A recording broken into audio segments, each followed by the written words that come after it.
Alquimia histórica, onde a história ganha vida e os segredos são revelados.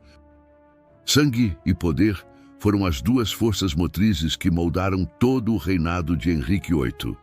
Na virada do inverno de 1547, com o corpo visivelmente deteriorado e apodrecendo por dentro, o mais famoso monarca inglês encarou a aproximação da morte com a mesma frieza e estratégia que o levaram a ordenar a execução de duas esposas e de inúmeros rivais. "O leão está morrendo", murmuravam os membros da corte em segredo, embora suas garras tivessem permanecido perigosamente afiadas até seu último suspiro. A estrada até esse triste e grotesco desfecho começou décadas antes, quando Henrique era um príncipe atlético e carismático, celebrado em toda a Europa por seu charme e energia. Como aquele jovem brilhante do Renascimento, se tornou o tirano aterrorizante que agonizou nos aposentos iluminados por velas do Palácio de Whitehall. A resposta para essa transformação reside não só nas histórias de seus múltiplos casamentos, mas também numa sucessão de tragédias médicas que distorceram seu corpo e sua mente além do reconhecimento. No início de 1547, o antigo rei dos torneios quase não era reconhecido. Henrique estava marcado por inúmeras enfermidades, suas pernas cobertas de úlceras purulentas, exalando um odor tão forte que chegava a provocar náuseas em quem se aproximava. Ele dependia de engenhocas para se locomover, pois sua massa corporal teria chegado a cerca de 180 quilos, segundo relatos. O belo rosto do passado havia cedido lugar a traços inchados e a um olhar profundo em meio à pele amarelada.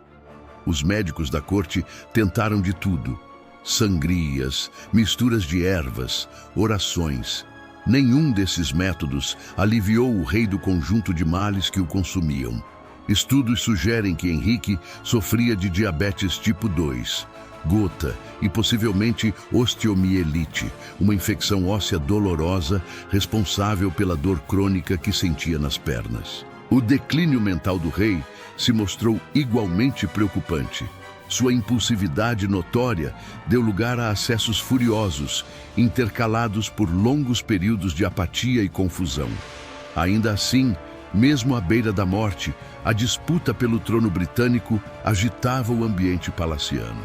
A terceira esposa de Henrique, Jane Seymour, deixara-lhe um filho homem, o frágil Eduardo, então com 9 anos. Diversos grupos rivais já articulavam suas estratégias para dominar o menino após a morte do pai. De um lado, conservadores católicos, sob liderança do Duque de Norfolk; do outro, reformistas protestantes comandados por Edward Seymour, tio materno de Eduardo. Até seus últimos dias, Henrique permaneceu desconfiado dessas intrigas e seguiu ordenando execuções mesmo com dificuldade para segurar uma pena. Sua delicada condição de saúde virou segredo bem guardado. Pronunciamentos oficiais tentavam manter a ilusão de um rei saudável, enquanto nos bastidores a verdade era bastante sombria. Aqueles encarregados de acompanhar Henrique em seus últimos momentos eram recebidos por um cenário lúgubre.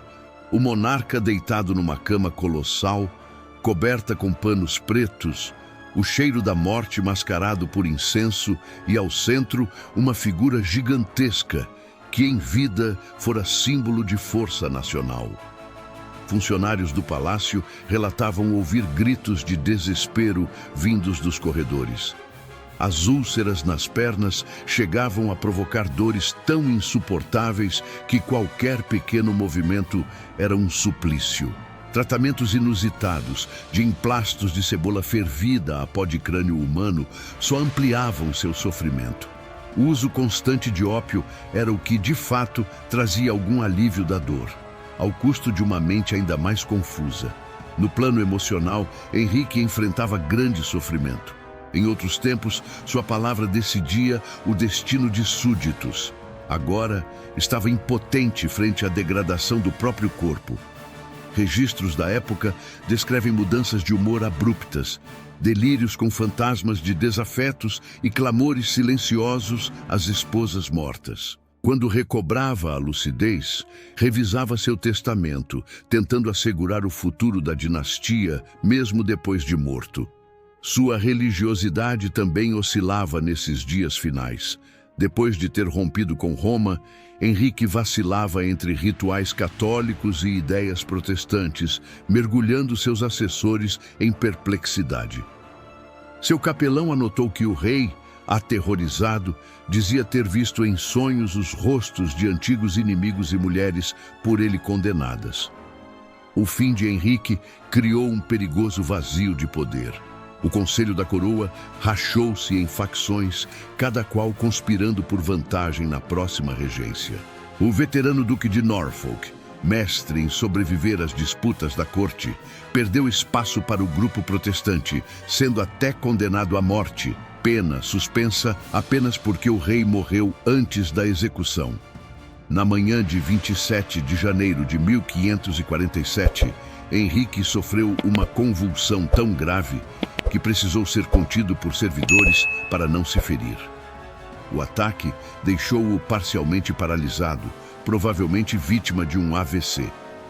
Os médicos, temendo pelo próprio destino, caso o paciente morresse sob seus cuidados, tentaram todo tipo de tratamento, dos mais dolorosos aos mais amargos. O acesso ao quarto real era rigidamente supervisionado pelo arcebispo Thomas Cranmer, tanto para preservar a dignidade do rei, quanto para evitar tumultos diante da iminência da morte. Nem mesmo Catarina Parr, sua última esposa, pôde se aproximar em determinado momento. Alternando entre consciência e delírio, Henrique ficou cada vez mais angustiado diante do temor do juízo final. Homens que ele havia sentenciado pareciam visitá-lo em seu sono, segundo relatos dos criados. O rei, que já encarnara o despotismo, agora sussurrava preces e buscava perdão. Até os últimos momentos, Henrique foi mantido com decoro. Uma equipe de serventes cuidava de sua higiene e da limpeza do corpo, embora o cheiro das feridas fosse tão forte que lenços com perfume tornaram-se indispensáveis. Quando a gravidade do estado já era impossível de disfarçar, o arcebispo Cranmer foi chamado. Incapaz de se expressar verbalmente, Henrique conseguiu apertar a mão do arcebispo num gesto interpretado por alguns como sinal de fé cristã antes da morte.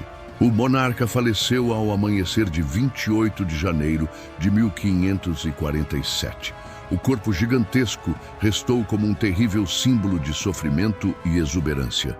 O motivo oficial do falecimento foi declarado como decadência natural, mas análises posteriores sugeriram insuficiência cardíaca, infecção generalizada e complicações de um provável quadro diabético.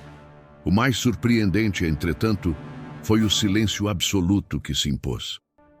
Levou-se 3 dias para que a notícia da morte fosse divulgada, tempo suficiente para Edward Seymour consolidar o próprio domínio e garantir a segurança de Eduardo VI. Quando finalmente se fez o anúncio, Seymour já era o homem mais influente do reino, tendo neutralizado adversários e protegido pontos estratégicos. O funeral foi um evento grandioso. Funcionários testemunharam o caixão, feito sob medida para suportar o enorme peso do corpo, começar a rachar pela acumulação de gases, um detalhe constrangedor rapidamente ocultado pelos criados. Durante o cortejo até Windsor, retratos e efígies mostravam Henrique como outrora, altivo, vigoroso, imponente. Foi sepultado ao lado de Jane Seymour, a única esposa que lhe dera um filho e que morrera antes de cair em desgraça com o marido. A propagação já convertia o Henrique real, grotescamente doente e marcado por sofrimentos físicos, num ícone. Braços fortes, olhar firme e pernas abertas. Essas imagens, criadas por artistas como Hans Holbein, sobreviveram aos séculos como a referência visual do rei, em nítido contraste com o que de fato restava sob a pedra. Seu testamento buscava garantir o destino da Inglaterra. Eduardo I na linha sucessória, depois Maria, filha de Catarina de Aragão, e por fim Isabel, filha de Ana Bolena. Apesar da breve exceção com Jane Grey, essa foi a ordem realmente seguida. O arranjo para a regência pretendia distribuir o poder coletivamente, mas Seymour conseguiu rapidamente se impor como protetor, provando o alcance limitado das vontades reais após a morte do próprio soberano. A doença prolongada e as tentativas desesperadas de tratamento, como o uso de pombos nas feridas e poções de ouro, são exemplos vívidos tanto da limitação da medicina da época, quanto do desespero de quem queria salvar o rei a qualquer custo. Pertences pessoais encontrados após sua morte mostram um lado mais íntimo: retratos, uma mecha de cabelo, um pequeno livro de orações escrito à mão. Tais detalhes humanizam Henrique, sugerindo que, apesar do reinado aterrorizante, ainda restava algum sentimento de carinho por familiares. A morte de Henrique levou a mudanças abruptas. Os católicos foram afastados rapidamente e as reformas protestantes aceleradas, culminando no livro de orações comuns. A própria ambiguidade religiosa de Henrique, rompendo com Roma, mas mantendo muitos ritos católicos, permitiu que diferentes grupos disputassem seu legado, alimentando décadas de tensões religiosas. A sucessão do menino Eduardo VI foi cuidadosamente encenada. Discursos e cerimônias repetiam posturas do antigo rei, mantendo a imagem de continuidade. O luto por Henrique foi sentido em toda a população, que por quase 40 anos vira na figura dele a própria encarnação da autoridade. Relatos citam sonhos, presságios, até avistamentos espectrais, num clima de desconfiança e ansiedade diante do futuro. No exterior, a reação foi diversa. O rei francês expressou pesar sincero. O imperador Carlos V analisou friamente as oportunidades políticas e o Papa Paulo III, que excomungara Henrique, ainda assim rezou uma missa por sua alma, atestando sua importância no cenário internacional da época. A morte do rei marcou o início de transformações institucionais que permitiram que o Estado inglês sobrevivesse à ausência do monarca. Processos tiveram que ser ajustados para um novo contexto, diminuindo o papel do indivíduo e fortalecendo estruturas administrativas, um passo decisivo para a Inglaterra moderna. O funeral, última grande exibição de pompa Tudor, envolveu uma imagem em cera do rei, desfiles solenes e cerimônias pensadas para encerrar um ciclo e afirmar que o trono superaria até mesmo a morte de figuras imponentes como Henrique VIII. No fim, a trajetória do rei mostra os limites do poder absoluto. Henrique, que dominou sua época com mão de ferro e ego colosso, viu-se nos dias derradeiros vulnerável como qualquer outro mortal. A humanidade comum de sua agonia e solidão, relatada por quem testemunhou o fim, conecta-o a todos. Um lembrete eterno de que, diante da morte e do juízo, títulos e glória nada valem. Chegamos ao fim dessa jornada. Se gostou, curta e se inscreva no canal Alquimia Histórica.